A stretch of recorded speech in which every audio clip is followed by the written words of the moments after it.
Hello, friends. Mrs. Taima here. Welcome to part one of your reading lesson today. Yesterday, you read a new book called The Boy Who Harnessed the Wind. What did you think about it? I hope you liked it because I think it's a really interesting book, and I think that boy was so smart to come up with that idea for his village. Now, today in part one, you will be looking at parts of The Boy Who Harnessed the Wind to find out what is happening in the text. You're going to break it down piece by piece with Miss Spears, and you're even going to get to act out some of those scenes with Miss Spears, or that she reads to you. And it's just like playing charades. You'll get to use your facial expressions and your hands and just without talking, act out what you think that scene is about. That's going to be really fun. Then we'll come back for part two for more of the lesson to talk about sensory words and what the boy was feeling. All right, friends, have fun playing charades with Miss Spears and finding out what is happening in the text, The Boy Who Harnessed the Wind.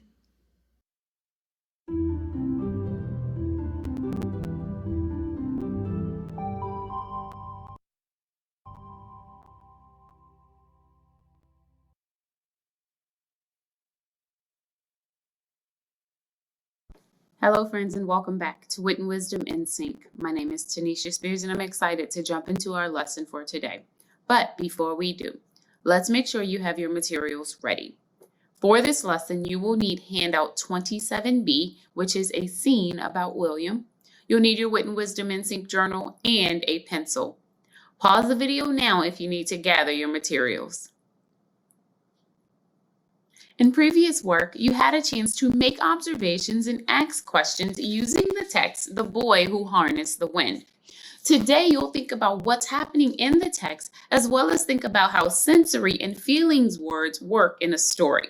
Now, before we get back into the text, let's take a moment and think about the title, The Boy Who Harnessed the Wind. Let's look at this word, harnessed. My turn, harnessed, your turn. What do you think the word harnessed means? Think. Now, share your responses with your learning partner or just share aloud. Okay, so in the title, the word harnessed means to put into use. So William puts the wind into use by building a windmill and using the power of the wind to produce electricity. He is a boy that harnessed the wind, and he used its power to bring light and water to his village. Okay, friends, now that you know what the word harness means in the title, The Boy Who Harnessed the Wind, the question that will frame our learning for today is what is happening in this text? So you are going to be looking closely at details and events in order to answer this question. Now what I want you to do is think, who is this text about? Think.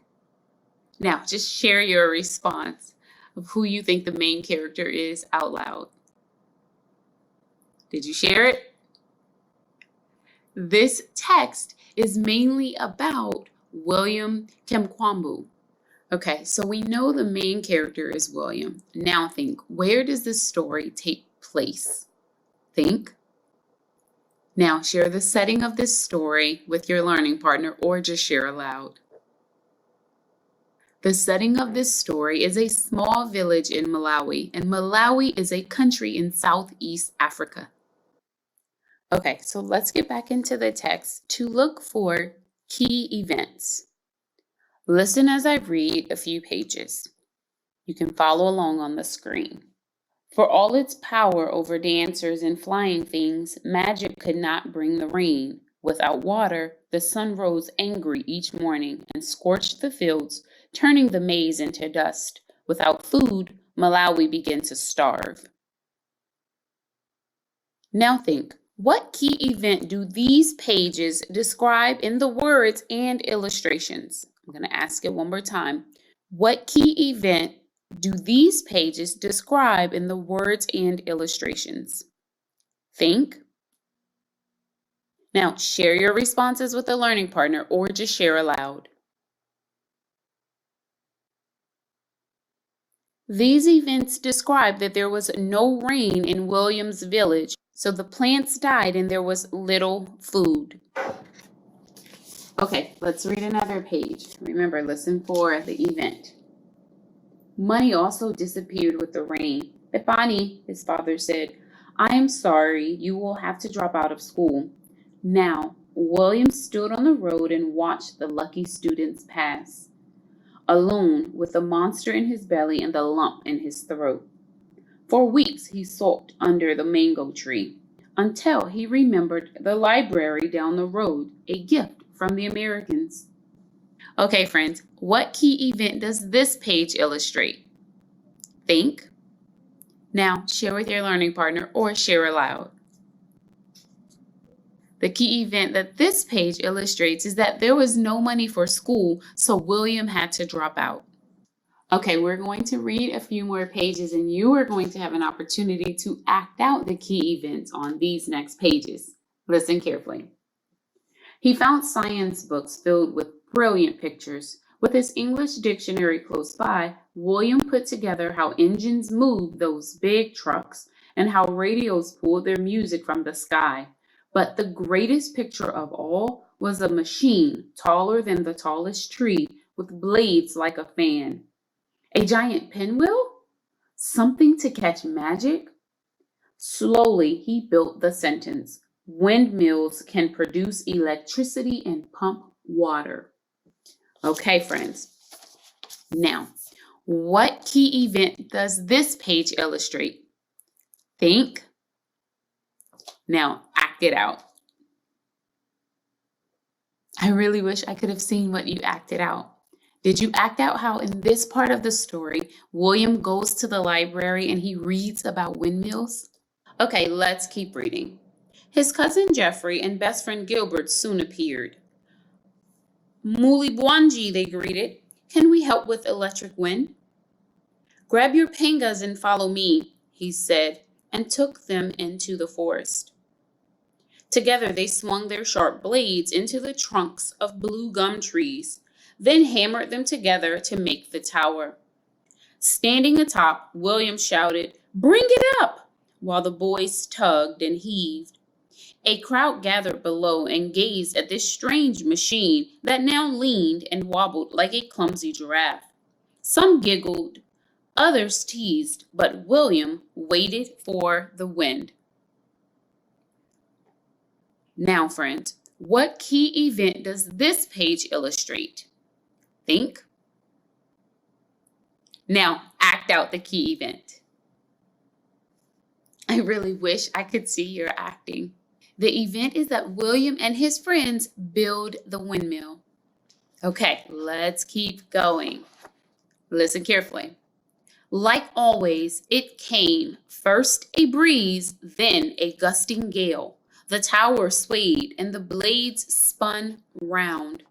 With sore hands, once slowed by hunger and darkness, William connected the wires to a small bulb, which flickered at first, then surged as bright as the sun.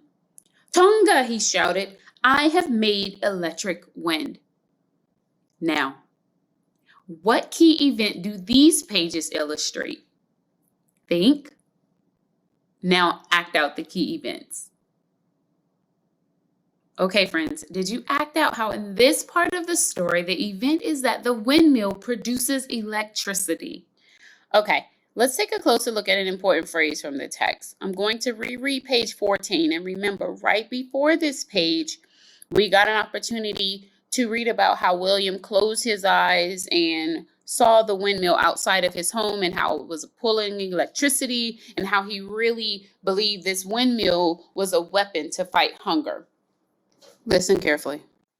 "Majesty Mfipo," he whispered, "I will build electric wind."